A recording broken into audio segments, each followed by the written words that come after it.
Donc il y a des personnes qui sont très centrées sur elles-mêmes et qui du coup ne font pas nécessairement du tort aux autres, etc. C'est le manque d'empathie. Donc les personnes qui restent froides, qui restent placides, on leur explique quelque chose et ça leur fait rien, même si c'est quelque chose d'extrêmement douloureux, difficile, etc. Eh ben, il peut pas accepter ça. Il se dit c'est pas possible que ça fasse pas écho à l'autre. Surtout par exemple quand ça a été quelqu'un avec qui vous avez eu des relations amoureuses ou amicales, donc des liens intenses, ils peuvent pas comprendre que tout d'un coup la personne ne ressent rien, quoi. Ça c'est pas possible pour eux. C'est vraiment quelque chose de difficile, le manque d'empathie, la froideur comme ça. En fait, quand il n'y a pas de relation qui est vraiment mise en place ou que la relation est rompue, pour X raisons d'ailleurs, une relation peut être rompue pour des choses extérieures, ça peut être aussi rompu pour des choses intérieures si ça ne correspond pas à ce qu'on voulait, ça peut être rompu pour quelque chose que l'autre aurait fait de mal. Donc attention de ne pas trop vite conclure que ça peut être par ce qu'on représente ou par ce qu'on a fait quelque chose de mal que c'est rompu. Ça va un petit peu ensemble, mais il y a juste que c'est creux, c'est pas sentimental. Et parce que la personne est comme ça, il y a des personnes qui vous répondent ouais bah c'est comme ça et c'est comme ça quoi. C'est difficile pour eux, effectivement, de sentir que quelqu'un est faux, que quelqu'un calcule les choses, que quelqu'un manipule, que quelqu'un en fait œuvre pour quelque chose qui lui paraît incohérent. En fait, l'idéal du surdoué est quand même un idéal assez haut au niveau relationnel. Et donc, c'est-à-dire que c'est une personne qui ne peut pas se contenter du minimum. Et le minimum, pour la plupart des gens, c'est plutôt de se respecter plus ou moins, mais bon, plus ou moins, de se dire plus ou moins les choses franches, mais plus ou moins. Et le minimum, pour la plupart des gens, c'est plutôt de se respecter plus ou moins, mais bon, plus ou moins, de se dire plus ou moins les choses franches, mais plus ou moins. Donc, ça me paraissait logique d'en parler maintenant.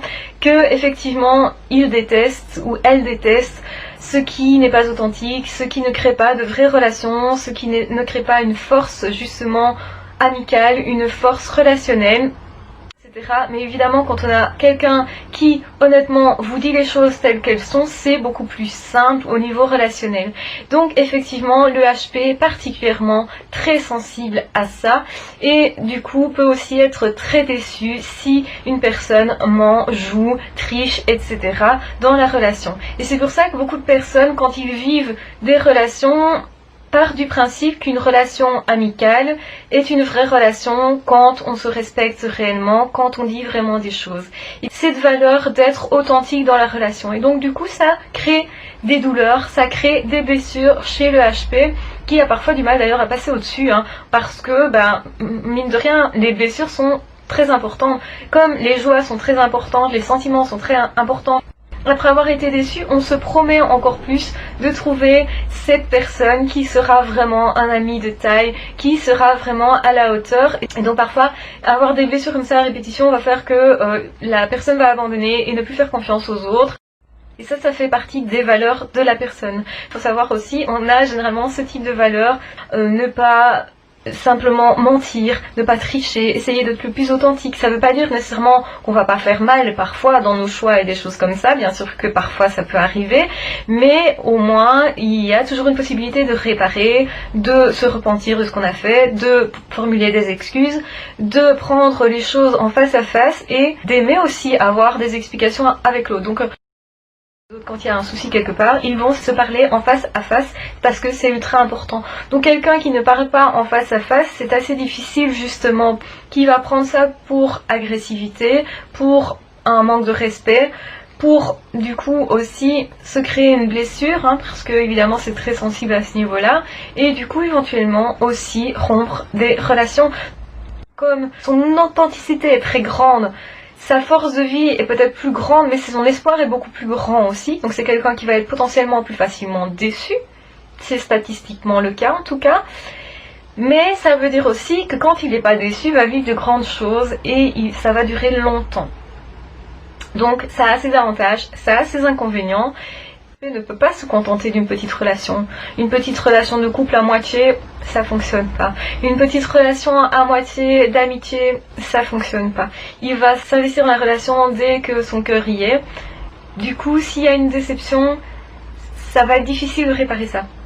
Parce que la valeur est assez haute, parce que justement, il y a une valeur personnelle qui est de ne pas tricher, de ne pas mentir, de ne pas être une autre personne que soi, tout simplement. D'où le problème du faux self, d'où le problème de porter un masque. Je déteste vraiment dans les relations sociales, c'est le mensonge. Ça, c'est primordial. La confiance, c'est quelque chose qui est vraiment primordial dans les relations. Dès que la relation de confiance est rompue, généralement, c'est difficile, vraiment difficile de la récupérer.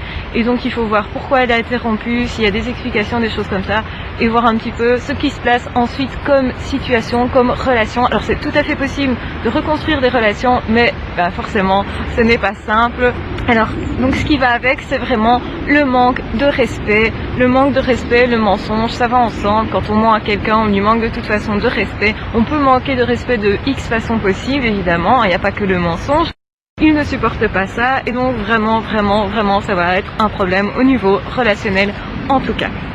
Alors, autre chose, c'est l'incohérence. Et donc, qu'est-ce qui va se passer? Il va se dire que cette personne n'est pas fiable. Et s'il n'y a pas de relation de confiance, c'est vraiment une question de confiance, non seulement de respect, mais aussi de confiance, eh bien, ça pose problème dans la relation. Dans quelqu'un qui a quand même des valeurs assez hautes, forcément, ça pose problème et ça peut effectivement porter préjudice à une relation.